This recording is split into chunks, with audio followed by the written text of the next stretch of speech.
Hi, welcome back. So I'm going to take a bit of a detour today from Greek tragedy and drama, and I thought I'd give us a boost in one of the other really key units for A-level by looking at Virgil's Aeneid and the world of the hero. If you are not joining us from the UK but you're interested in learning about the Aeneid, stay, there will be plenty here for you. To get to grips with why you should read the Aeneid, book summaries and key themes, have a look at the Course Hero videos and the TED Education videos I've linked below. They're absolutely amazing.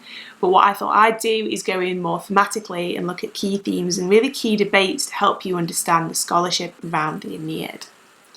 So today I thought I'd take on a really difficult theme, but a really fundamental and important one. If you are reading the Aeneid and you have never read any poems by the Greek epic poet Homer, do not worry, I am here to help you out and help you boost your frame of reference. So today's video is all about how Homeric is Virgil's Aeneid.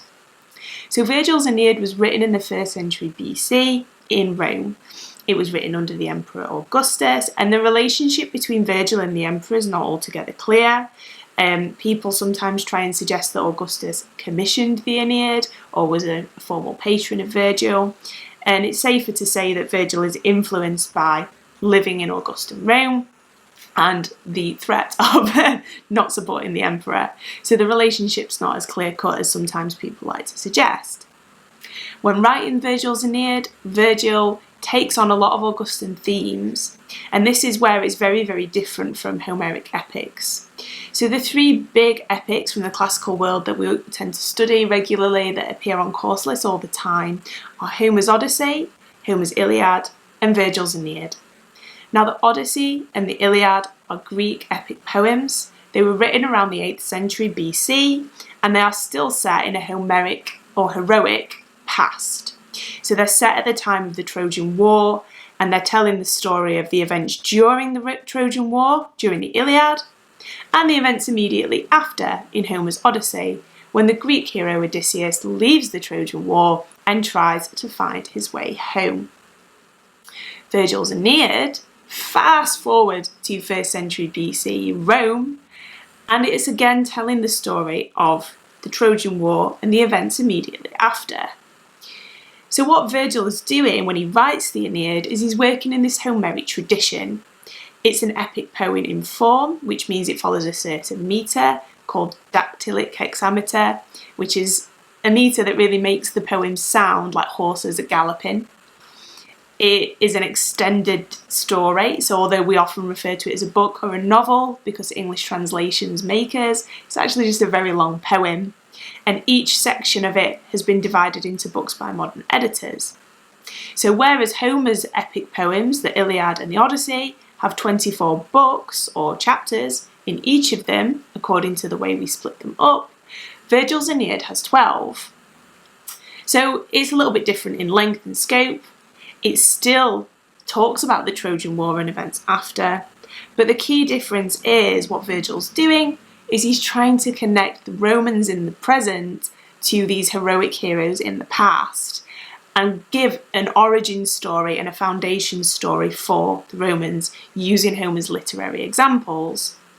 So the hero of the Aeneid, Aeneas, is in some ways similar to Homeric heroes like Achilles, in that Aeneas, for example, has an Aristeia, a key battle scene, a key killing scene on the battlefield.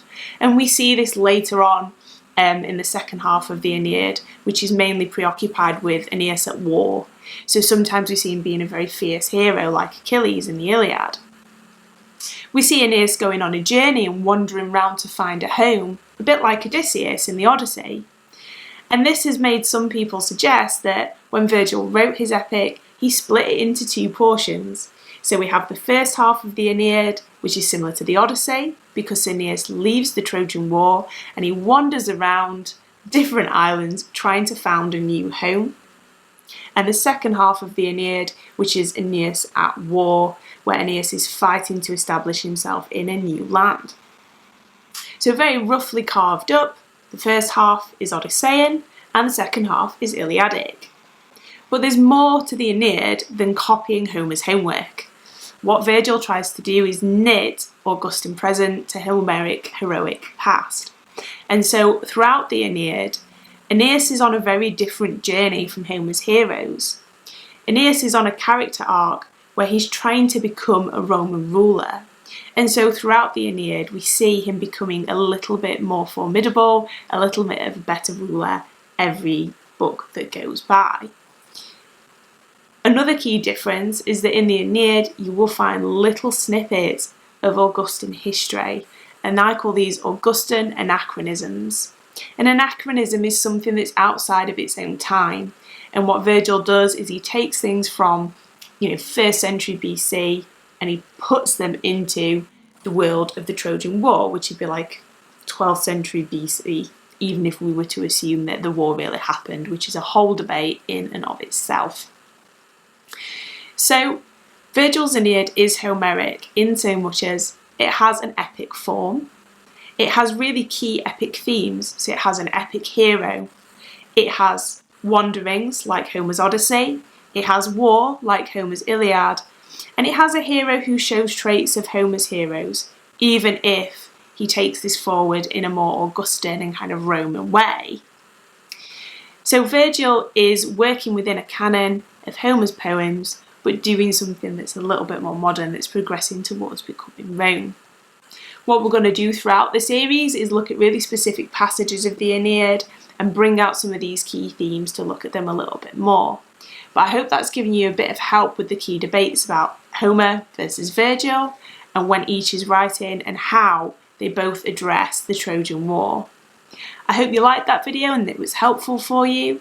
Don't forget to like, share and subscribe to keep the channel going. And if you're really into the Aeneid and you're looking for some new stationery for the new term, don't forget to go and have a look at my Redbubble site, and I'll pop the link in the description below. Okay, thanks for watching. Bye.